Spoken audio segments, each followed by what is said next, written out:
this is Catherine O'Connell and welcome to Lawyer on Air. If you are looking for inspirational stories about women in law, then this is the podcast for you. Join me and my lawyer ladies as we enjoy a glass of wine after a hard day at work and talk about the world of women in law. It's my passion to share stories of amazing legal ladies who are working as in-house legal counsel, who have law firm roles, who are leading on boards, and who are doing law differently. From time to time, I will also invite special guests on the show to share their insights on legal recruiting and tips for getting hired as a successful lawyer in Japan. I hope you will enjoy getting to know these amazing women who I am so proud to share a profession with. I'm glad you're here and I hope you enjoy the show. Hi everyone, welcome to another episode of the Lawyer on Air podcast. In this episode, I share with you another diverse story of a woman lawyer working in Japan. I'm Catherine, the host of the show, and I'm a lawyer based in Tokyo for more than 20 years, and I love helping unlock the wisdom of the stories that women lawyers never tell. What I've learned in my career so far is it takes a lot of effort to look effortless. When people see you excelling in your mastery, they may assume that you're a natural at it, or that it is effortless for you.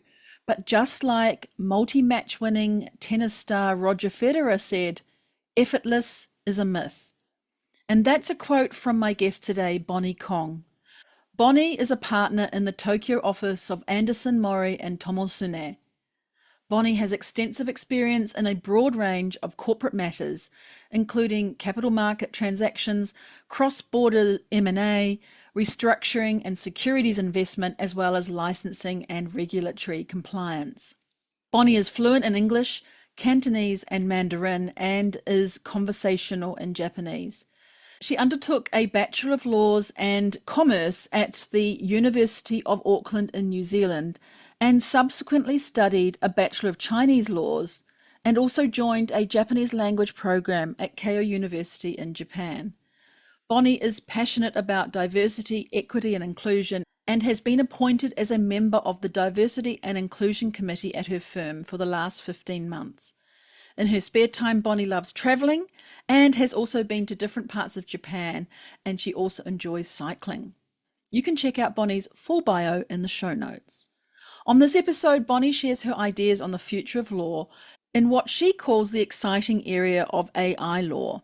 She also shares her tips for being a successful young lawyer, and one of them is to never stop learning. And Bonnie also tells us about a recent life lesson she got through her hobby of cycling, what she might consider doing if she would not be a lawyer anymore, as well as some other fun facts. And along the way, Bonnie turned the microphone on me to ask me a very good question about where I get my passion from. Well, you'll have to listen carefully to capture my response. Let's get into it. Hello, Bonnie, and welcome to the show.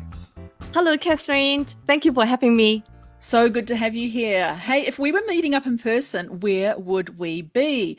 Do you have a favorite wine bar or restaurant that you love to go to? And what do you choose from the beverage menu?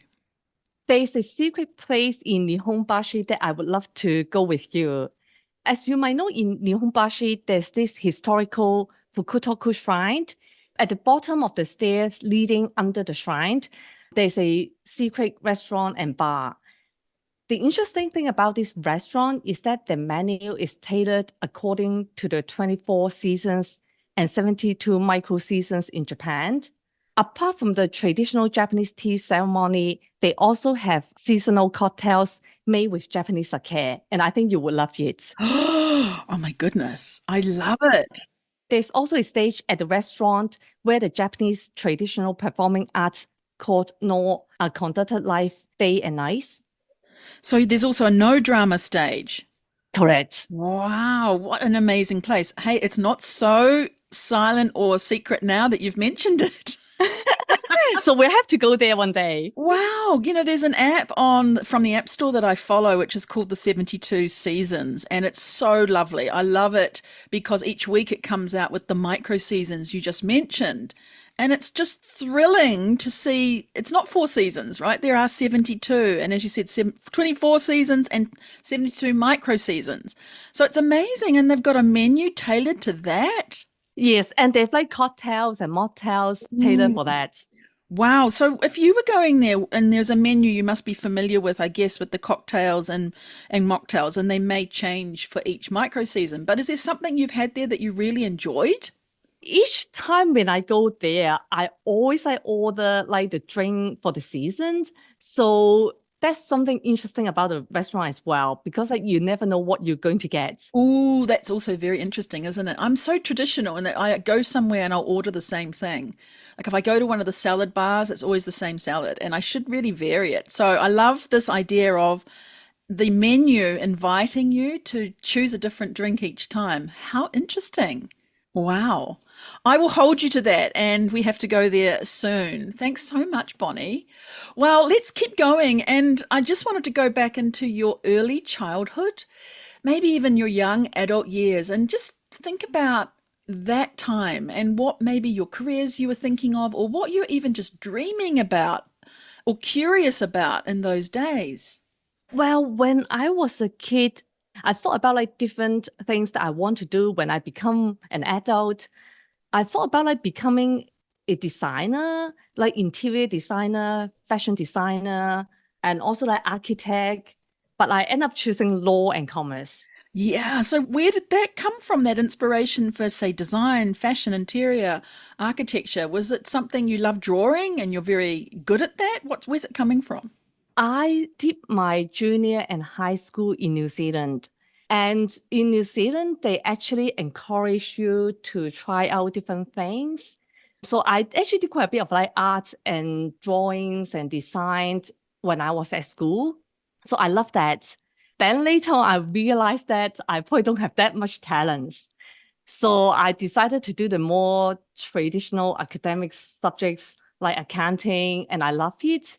And that's why I end up choosing law and commerce at university. Right. Okay, so you studied then for law and commerce in New Zealand, right? Yes, at the University of Auckland. So what happened then? You studied the law and commerce because it was the topic or the subjects to do rather than do arts. So then what happened after that? After I finished university, I actually struggled whether I should become an accountant or a lawyer. In the end, I decided to become a lawyer, so I qualified in New Zealand first. And then I moved back to Hong Kong. That's where I was born. So I moved back to my hometown and start my legal career in Hong Kong. Wow, okay. So did anyone guide you or influence you along the way to, yeah, you should do law rather than accounting? Or was it something inside of you helped you to decide which path to take? Well, it was a hard decision. So partly because of my own struggles, and also like I did like talk to different people and the professors and also my other friends at the time. Right, okay. Are you able to talk about your own struggles? What do you mean by that? Well, I like both subjects. I like both Yeah. accounting and law. So the two are slightly different career paths. One deals like mostly with numbers and the other mostly with writings and also like basically law. And that's why in the end, I become a corporate lawyer because Right. as a corporate lawyer, I can leverage on my skill sets for both like accounting and commerce as well as law. Right. It's almost like the battle of Excel versus Word documents, right? It's Yes. one, they're both different sides, but I can imagine that if you had taken a commerce path, that law would have helped you. But because you've taken law, commerce has certainly helped you. And now with the work that you are doing at your firm, right? So it's actually been kind of interwoven, even though you chose one path, it wasn't to the exclusion of the other. They've been helping each other, right? Yes, exactly. And I think I've got the best of both worlds now. Fantastic. So you are now with Anderson Mori Tomotsune, and it's one of the renowned Big Four Japanese firms.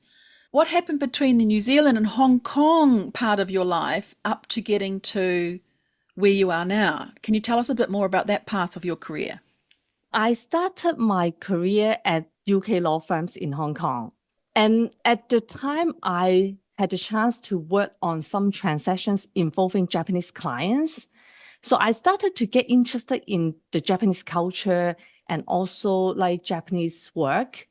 So about 10 years ago, I've decided to come to Japan and study Japanese.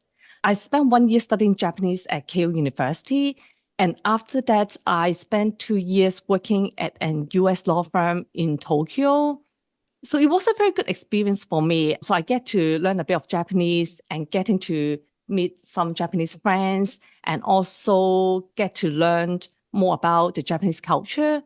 So after that, I moved back to Hong Kong to continue my career there. And since then, I've been coming back and forth to Japan for holiday.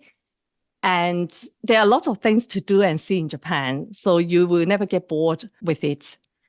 So true. It's interesting though that you're working from doing transactions with Japanese clients and getting interested in the culture and the work. It's okay to do that. Then it's quite a leap, right? It's quite a leap to go and then actually decide to study the language. What Yes. made you think I have to go to Japan and I want to study Japanese language? Did that come from you? Did someone else say, hey, look, if you really want to do more of this work, it would be really good if you concentrate on the language. And, there's this really great program, or there are programs in Japan. You should go and look them up and try and get to Japan. Did something like that happen for you, Bonnie?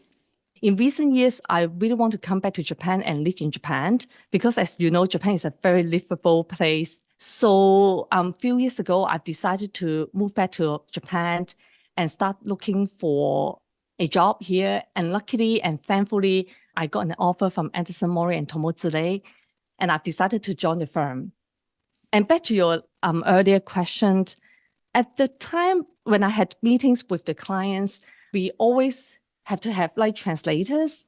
So at that time, I thought it would be good for me to at least learn some Japanese, trying to understand what the clients are saying. So that's how I started to get interested in learning Japanese.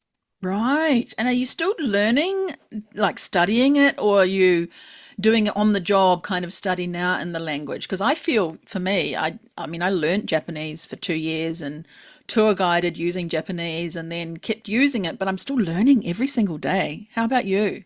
Well, same for me. At the moment, I'm not taking any Japanese lessons, but I do want to like restart my Japanese lessons soon. I learned quite a lot of Japanese like on the job from my colleagues and also just like on the transactions. But I do want to like in the long run, I do want to be able to like speak Japanese fluently and also like use Japanese for work. Yes, that's a really good point you make there, because I've received a lot of emails from people who've been listening to this podcast and asking me, do I need Japanese to come and work in Japan?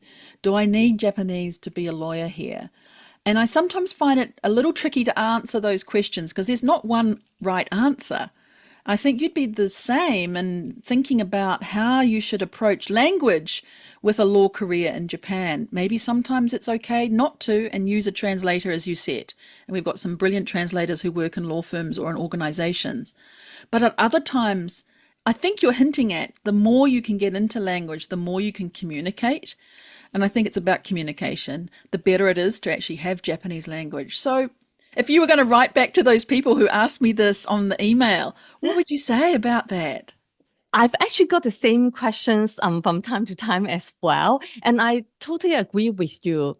I personally think that we are in Japan, it's always helpful to know the language and also know the culture. Because when you learn the language, you can't just learn the language in isolation. You also have to understand the culture and how the language is being used in a particular context.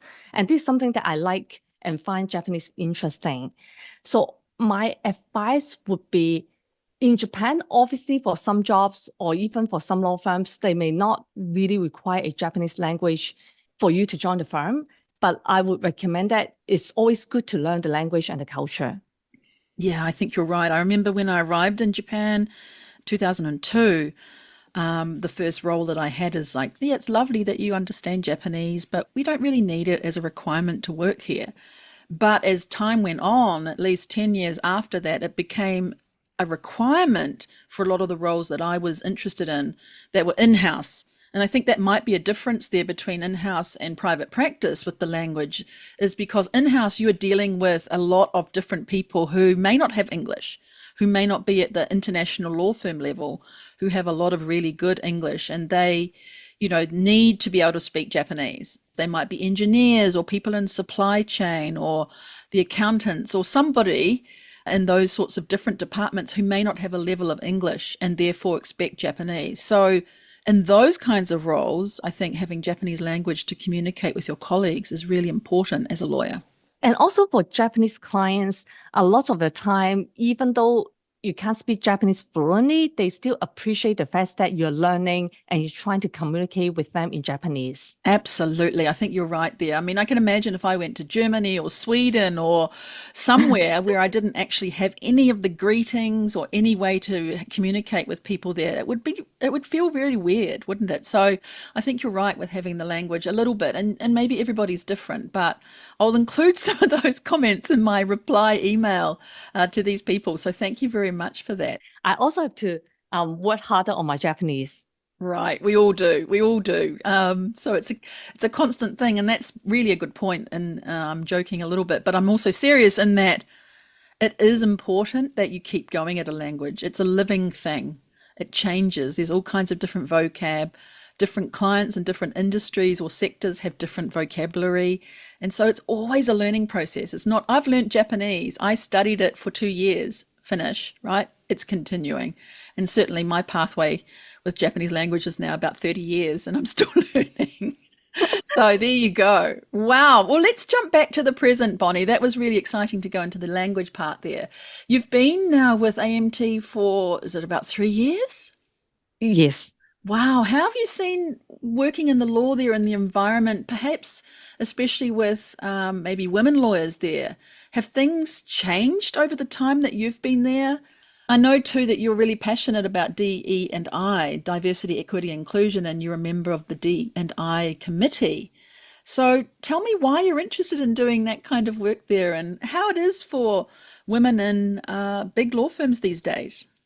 Well, as you probably know, in Japan, female lawyer is a minority. For decades, the legal industry has been dominated by male. But this is my second time back in Japan.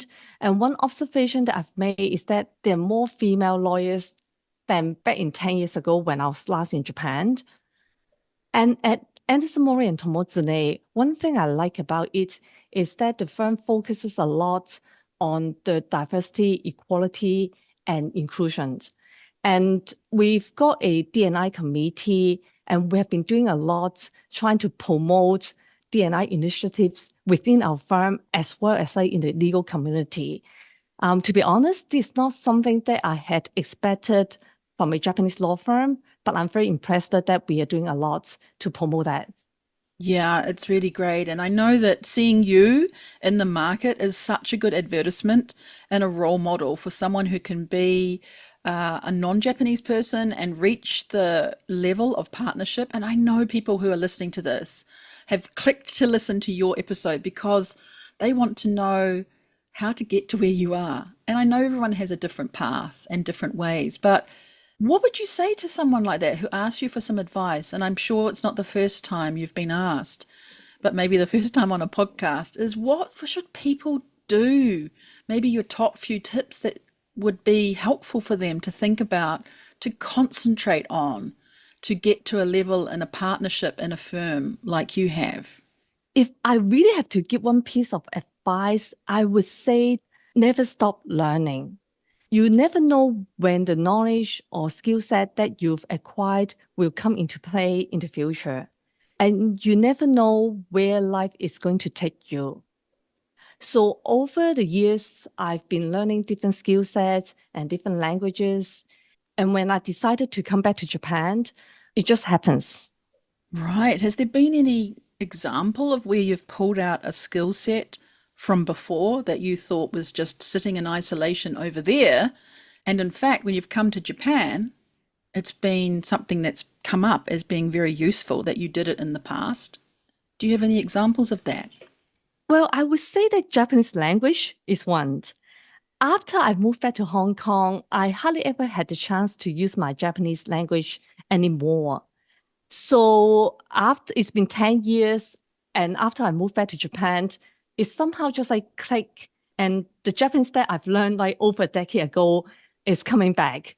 So I realized that even though it's been a long time since I studied and spoke Japanese, it's been over a decade, but it's now coming back.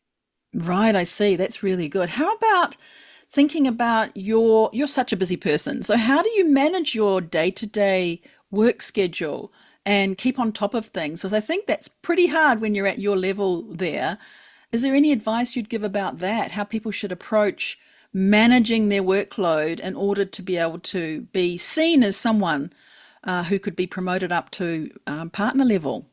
I'm always occupied with different things. Obviously, like for work, the market is quite good, so I've been quite busy with work. Hmm. But I've also trying to do a bit more outside of work. I'm trying to do a bit more in promoting D&I initiatives, both within our firm and also in the community, and also trying to get to know more people. Because after all, I'm still quite new to the Tokyo legal market. So I'm trying to meet different friends and know more about the markets.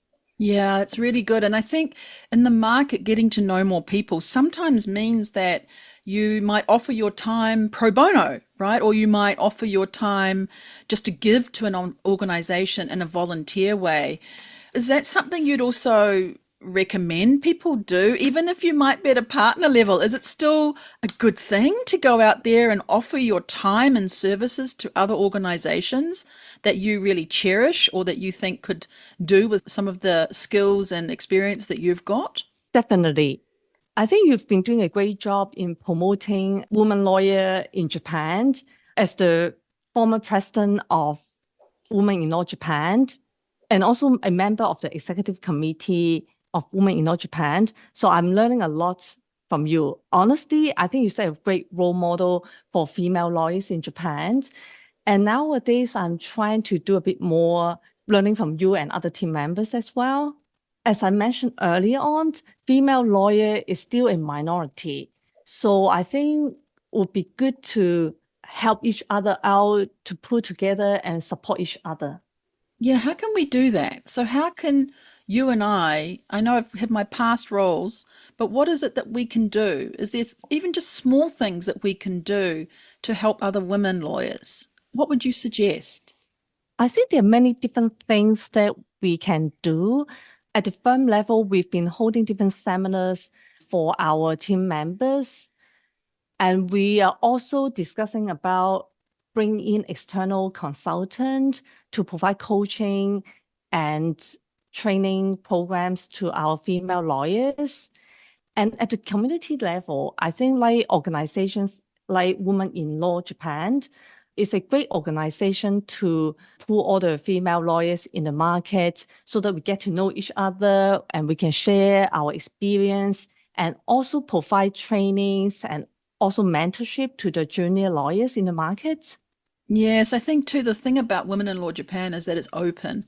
Yes, it's called Women in Law Japan, but it's about inspiring and empowering women who are working in the law. And that's be it as a woman helping another woman, a male, any gender helping women in the law succeed. And so it's very much open to all genders. And I know at the most recent summer party, we had so many male allies as well in the room, and it was amazing to have them there. And I think you're right, getting out in the community, being seen, but also helping others. And it could be just simply being at one of those events, Bonnie, and someone asks you a question like, what should I do next is my next step? And you've already if you give some good advice or guidance that helps, maybe something you've done or you heard someone did, it can be very helpful for them in that moment to have that piece of advice, right? And that's one way of helping people.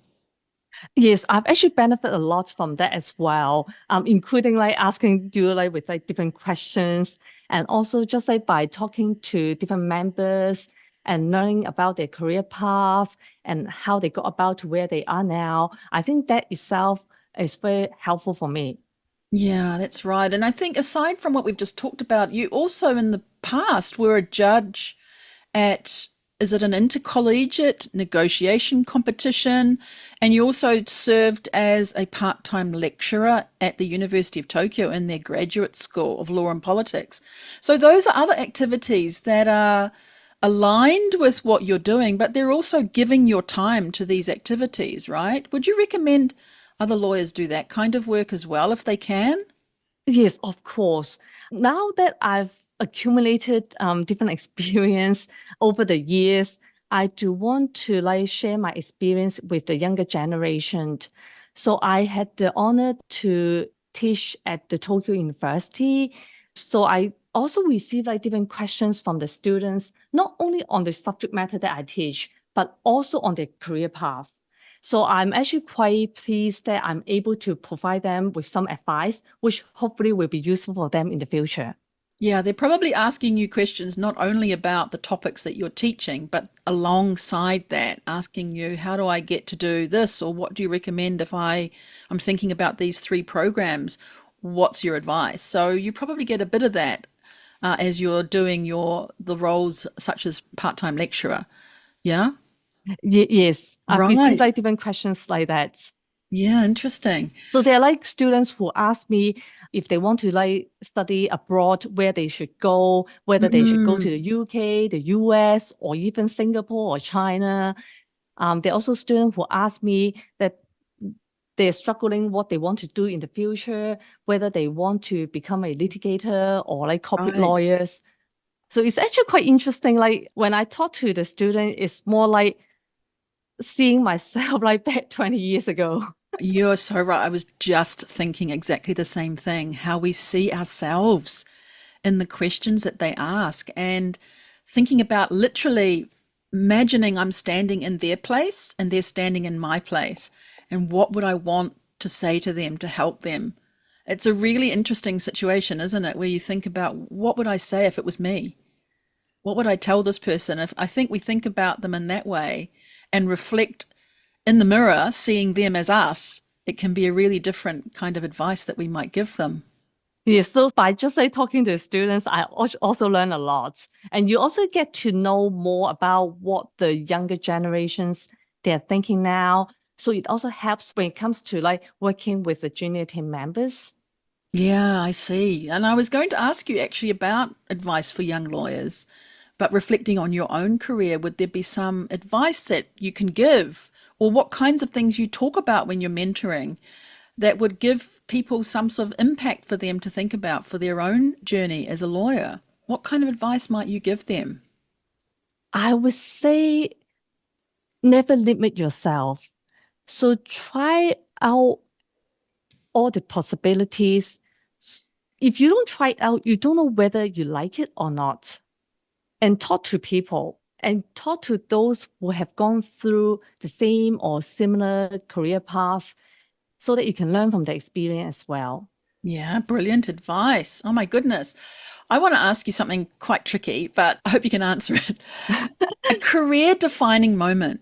If I asked you if you had a career defining moment, what would that be so far for you? A career defining moment is something in your career that happened that changed everything for you. And it might be your first role that you got, or it might be a case that happened, or it might be something that another partner said to you, or something that happened along your career so far that was a, mic drop moment, they sometimes say these days, right? So it defined your career. It really has so far made something very impactful for you, your work as a lawyer, that kind of moment. I would say that my career defining moment was at my last firm where I was entrusted to build the M&A team. And that's the first time that I've started taking a managerial role. There's a lot of things that I've not come across in the past. For example, like in interviewing and hiring associates, and also training and coaching the associates and working with them and building the relationship with them and also retaining them and making sure that they don't leave the firm. and also how to manage the team. So it's a very rewarding experience for me. It's just not being a lawyer, but also as a team leader, which is a new skill set that I've acquired through the process. That is very good. What's it like now being a team leader, not just a lawyer?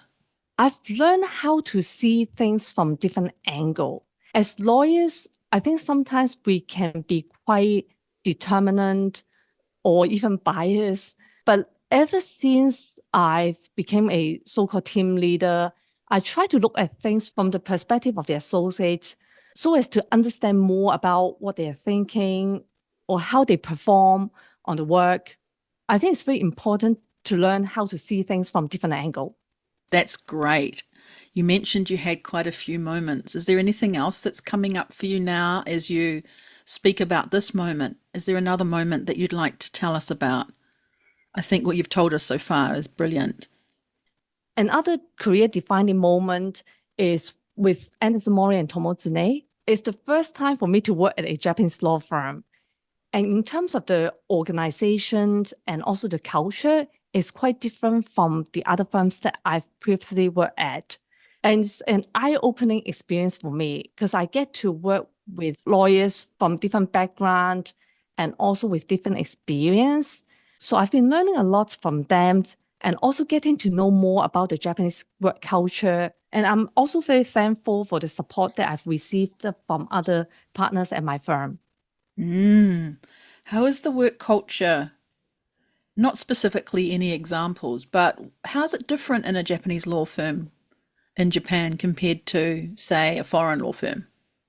One interesting observation that I've made about Japanese law firm is that the lawyers tend to stay with the law firm for a very long time. So at our firm, we've been established for over 70 years, and there's some senior partners who's been with the firm for a very long time, like 30 or even 40 years. So I've been speaking to some of these partners and I've learned a lot from them. So they will be sharing with me about the different work culture in Japan, like 20 or 30 years ago, comparing to nowadays. So it's good to know more about the traditional Japanese customs and also like some of the things that you might have seen like on dramas. They can like share with me or prove that, oh, that's what we did like 20 or 30 or 40 years ago. So Right. that's quite interesting. Oh, yes, those kinds of chats with lawyers who've been around in the market for a long time are very interesting. And you think maybe in the thick of what we do every day that things aren't changing in Japan, but when you speak with those learned partners from previous years who've seen the changes, then we actually do know that things have changed. Yes, so as part of my learning experience about the Japanese culture, I think that's very helpful because if you know the history, you can draw the comparison to the present. So it's actually quite interesting in the aspect. So, Bonnie, I'd love you to finish this sentence for me. The most important thing that I have learned in my career in law so far is. I would love to quote what the tennis legend Roger Federer has said, which goes, effortless is a myth. Success demands hard work and dedication. So behind anything that looks effortless on stage are hundreds of hours spent practicing behind the stage. Perfect. It's so true. Do you know they call this the effort paradox? People who make it look easy, it's not. Oh, Roger Federer, he got it right. You're so right. Tell me a bit more about that. And that's what I'm doing now as well. I try to make myself sound effortless on this podcast, but I did spend quite a bit of time preparing for it. Look at that, such honesty. Of course. Yes, of course. And for me to come up here and hopefully look like I'm doing it effortlessly, I put a lot of work into preparation as well. It's all about making it look effortless, but it costs a lot of effort. So you're right. We all do that. We all do that. And I love that. That's really great. Thank you for quoting Roger, our friend who's just retired. But he's right. And I think there's quite a few YouTubes and other places where he goes into depth about explaining that paradox of effortlessness or effort. It looks effortless, but it's actually Yes. full of all the stuff you've done in the background. Yeah, I think particularly for lawyers, like when we attend a client meeting, we might look effortless, but in fact, we've done a lot of preparation before we go into the meeting. Sure. Sometimes people too, they say, "Oh, you're a natural." And I think, maybe there is some parts of that's correct, that things we do, maybe we're a natural at it, but actually most work or most activity that we do or our genius is usually worked upon. Yes, Yeah. I totally agree. There are certainly people who are very talented at what they do, but after all, I think success demands a lot of hard work. Yeah, exactly. Well, let's switch over then, just before we head out to the end of the episode. I do want to ask you about the future of law. You must be seeing so many different things coming across your desk and working with different clients. But what are your ideas or thoughts or like visions for your area of law or in general for law in the next 3 to 5 years, I suppose? What would you see? One hot topic nowadays is on AI, artificial intelligence. And I can say that like in maybe not even 3 to 5 years, maybe in the next few years, there will be a lot of changes in how we practice law with the development of AI. That's something that I'm excited to see. Some people are nervous about AI and taking jobs and that kind of theory, but I wonder if that's just a myth. And how do you see that? Is you're excited about it, so what does that mean for you? Over the years, technologies have definitely made the practice of law easier than in the past. Now we have these like track changes or work comparisons. It's much easier to see the changes that have been made to the documents. So with the development of AI, it will make our work easier. But at the same time, it also depends on how we use the technology. Okay, so how are we using it? How can we use technology to make our lives easier as lawyers? I think with technology, it would save us a lot of time. Say, for example, for legal research or even for legal draftings, to a certain extent, that would help a lot. But at the same time, I don't think technology can replace lawyers. So after all, AI is being developed by human beings. So it will still require input by human beings. Great. Is there anything else you want to say here? Maybe there's something about the future of law, an area that you may not have practiced in yet that really intrigues you that you'd be interested in. Well, I think one new area of law is AI law. How the law will govern, if at all, on the development of AI. Does that mean in a creative sense? So if AI has contributed to, say, an author's output, like a book, or a creative person who's drawn something that's got some AI impact, or a contract that's been based on some AI drafting that gets challenged later on, is that the kind of thing you're thinking about, or is there something else? Yes, and I think there has been quite a lot of discussions in the market now on these different issues that arises as a result of the development of AI. Well, let's head into the last quickfire round of questions. I love going into this because sometimes pick up something a little bit curious about you that wasn't mentioned before. But if you weren't doing law, Bonnie, what kind of alternative career path do you think you would do now? That's a difficult question that I've been asking myself as well. I love doing law, and I'm grateful that I've chosen the right career path. If I really have to choose something else, I think I might go back and do something related to design. Mm. That's something that I like, even though I know I can't do well because I don't have that much talents. But I think it might still be worth a try if I have a second life. What would Roger Federer say? Wouldn't he say put the effort in, do some practice, and you can get better, right? I could. Wow, amazing. If you could collaborate with someone, anyone who's either living or deceased on a project, if you could collaborate with someone on a project, what kind of project would you want to do together? Ever since I came to Japan, one thing I really want to do is to promote female lawyers in Japan, not only for Japanese lawyer or for foreign lawyers, but for female lawyers in general. I want to improve the situation with the gender disparity in Japan. And I think a lot of the female are very talented, but they just haven't had the opportunity to develop their career. I'm hoping to help them out if I can, to the extent I can. So not just lawyers, but women in general. Yes. Yeah, I see. Who would you collaborate with to do that? If you could choose a partner or a partner organization, how would you do that? Or who would you do that with? Just if I can wave my magic wand and make it happen. I would love to collaborate with you, honestly, because I think we met at the ALB Awards 2 years ago in 2022. And that's when you were awarded with Foreign Lawyer of the Year. That's right. And I was very proud of you. That's when we first met. But I know it's not easy to be awarded. I know it's not easy to reach where you are now. And you set a great role model, not only for me and for a lot of the foreign lawyers in Japan. So if I can work with someone, I do want to collaborate and work with you on the project. You've got me thinking now. I have to come back to the podcast and continue the questions, but yeah, it's not easy to reach where I am now. I would say that's possibly true, but we could talk about that. It's interesting. It may seem like it's not easy, but it might be in some ways, or it might not be. But yeah, a great conversation. Thank you for that. Is there a question that you would like to ask me, Bonnie? How can you stay passionate?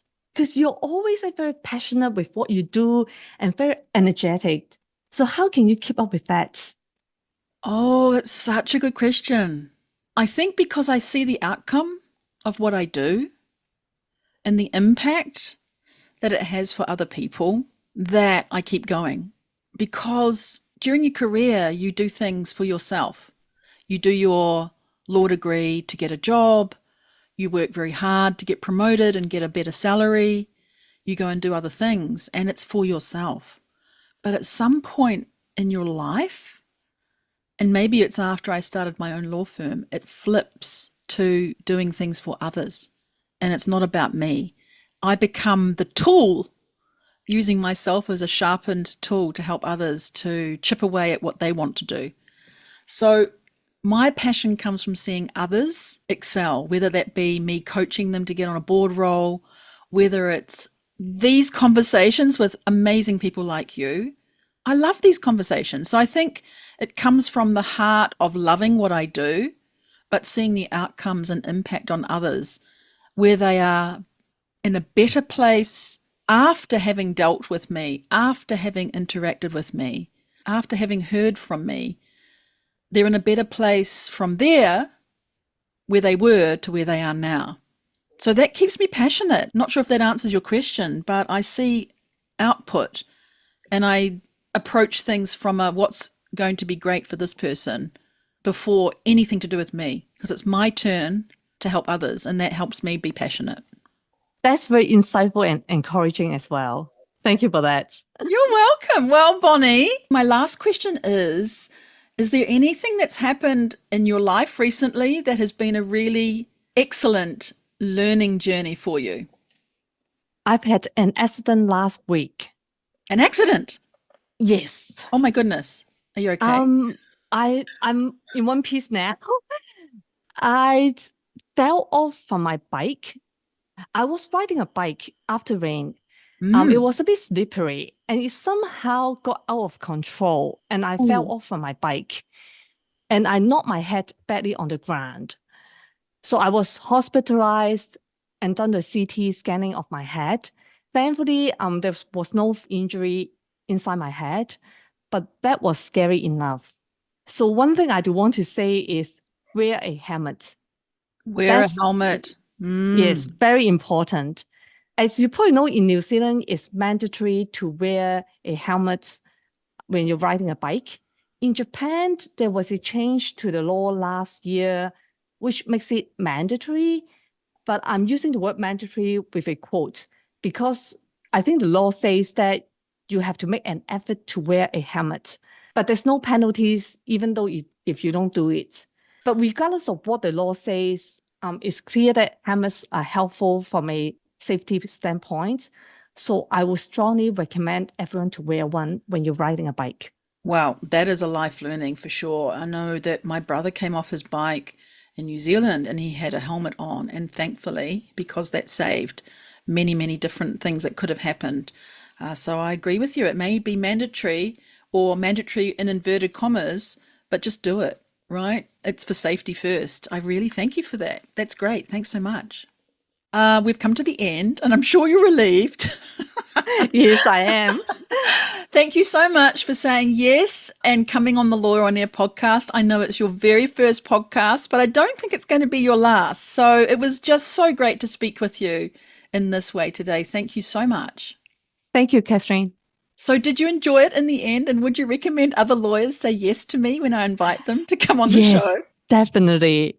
Great. I have to say, I was a bit scared because it's the first time that I appear on a podcast. But I've been listening to your episode and I've been learning a lot from other guests as well. So definitely worth coming.